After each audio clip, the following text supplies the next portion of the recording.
안녕하세요. 사업하는 여자들입니다. 네, 오늘은 영어 유치원에 대해서 이야기해 보려고 하는데요. 요즘 주변에 이제 출산하거나 하는 분들을 보면 영어 유치원을 빠지지 않고 보내는 경우가 많더라고요. 제가 재수학원에서 한 지금 7년 정도 근무를 했는데 제 입장에서 영어 유치원을 보내는 게 좋을지 아닐지에 대해서 솔직하게 좀 얘기를 해보려고 해요. 저는 참고로 재수학원에서 영어 가르치는 일을 지금 7년 정도 하고 있고 영어 강사로서 본 이 영어 유치원의 효과나 이런 거에 대해서 좀 얘기를 해보고 싶어서 영상을 찍게 됐어요. 먼저 결론부터 말씀드리면 제가 만약에 아이를 낳게 된다면 절대 영어 유치원을 보내지 않을 것 같아요. 그 이유가 이제 첫 번째로는 영어 유치원을 다닌 학생들이 이제 재수학원에도 굉장히 많아요. 영어 유치원이 유행한 지 꽤 오래됐기 때문에. 그런데 그 학생들의 공통점이 뭐냐면 문법이 굉장히 약해요. 이제 학생들이 어렸을 때부터 영어를 공부하다 보니까 아무래도 영어에 대한 좀 자신감이 생기고 초등학교, 중학교 과정까지 별 무리 없이 영어에서 좋은 성적을 받기는 해요. 그러다 보니까 사실 고등학교 올라와서도 그렇고 영어 공부를 거의 안 하는 학생들이 진짜 대부분이에요. 이게 역설적이게도 영어를 공부를 안 해도 좀 점수가 잘 나오네 하면서 오히려 문법 공부 같은 경우는 문법 용어 같은 게 굉장히 복잡하고 듣기 싫을 수 있거든요. 학생들 입장에서는. 안 그래도 영어가 잘 말이 나오고 초등학교, 중학교 과정에서 문법 공부를 제대로 안 해도 점수가 낮게 나오지는 않잖아요. 그렇기 때문에 자꾸 공부를 미루게 되는 거예요. 그래서 문법 공부를 안 하다 보니까 2학년 때까지도 잘 나오는 학생들은 많은데 고3 모의고사 같은 경우는 안정적인 1등급이 안 나오는 학생들이 많아요. 왜냐면 고등학교 문법 과정을 성실하게 수행하지 않는 경우가 많거든요. 그 학생들이 다 공통적으로 하는 얘기가 뭐냐면 어렸을 때 영어를 하다 보니까 영어에 대한 이제 스트레스나 안 좋은 기억 때문에 영어 공부를 하기 싫어지는 거죠. 그러니까 이제 첫 번째로는 영어를 뭔가 많이 공부해서 초등학교, 중학교 때 공부 안 해도 이제 잘 나오니까 안 하게 되는 거. 두 번째는 유치원 때 너무 영어 공부를 많이 하다 보니까 또 영어 공부를 하고 싶지 않게 되는 거. 이 두 가지 이유로 고등학교 때는 거의 이제 영어 공부를 나는 아예 안 했다 이런 학생들이 많이 있어요. 아시는 분들은 아시겠지만 요즘에 이제 수능으로 입시를 이제 준비할 때 영어 같은 경우는 절대평가라서 사실 90점만 넘으면 1등급이고 그러다 보니까 대학교에서 영어 반영 비중이 사실 적은 학교가 많은 게 사실이에요.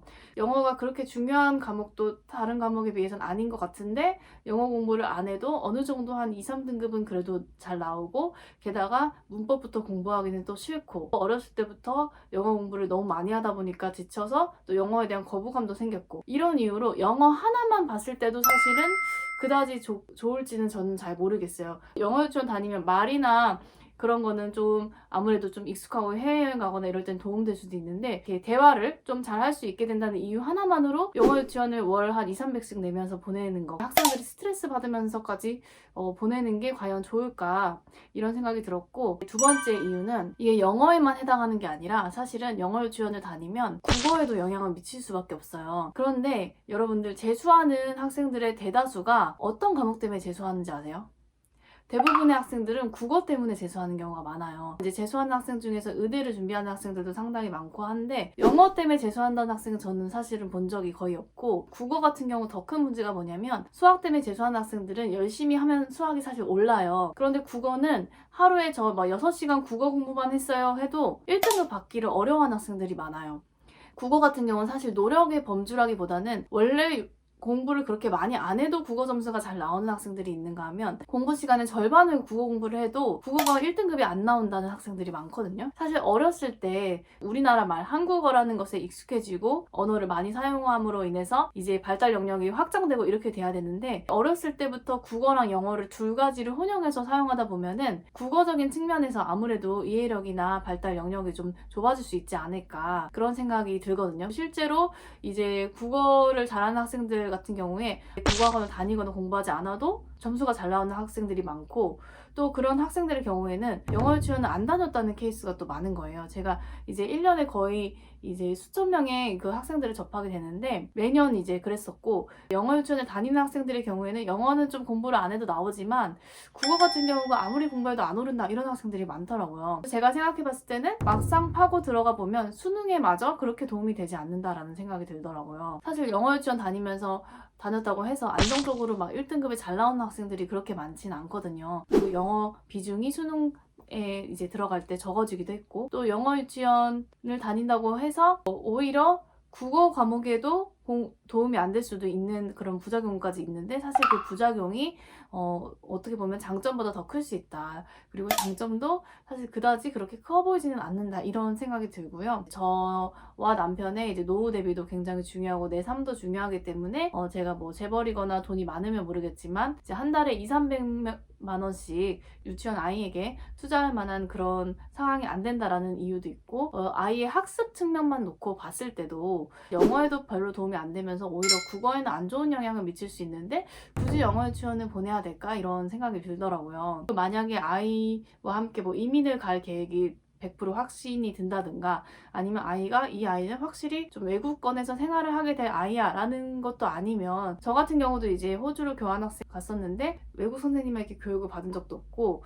영어 교육에 이렇게 돈을 많이 들인 적이 없는데 전혀 그곳에서 생활하는데 어려움이 없었고 자연스럽게 영어가 늘게 됐거든요. 그래서 저는 이제 영어 유치원이 사실은 득보다는 실이 많은 것 같아서 영어 유치원을 이제 보내지 않는 쪽으로 마음을 굳힌 편입니다. 만약에 주변에서 이제 영어 유치원을 다 보냈는데 우리 아이만 안 보내도 괜찮을지 좀 염려가 되신다거나, 내가 뭔가 아이 교육에 많이 잘 못해주는 건가 그런 생각이 이제 드시는 분이 계시다면 전혀 좀 그럴 필요가 없을 것 같아요. 우리나라에 너무 과도한 학구열이 낳아낸 그런 새로운 문화가 아닌가라는 생각이 들고, 아마 이 영어 유치원이 그렇게 별로 효용이 좋지 않고 오히려 아이에게 좋지 않은 영향도 많다라는 게 몇십 년 후에는 많이 알려지게 되면서 다시 유행이 좀 없어지지 않을까 그런 생각도 들더라고요.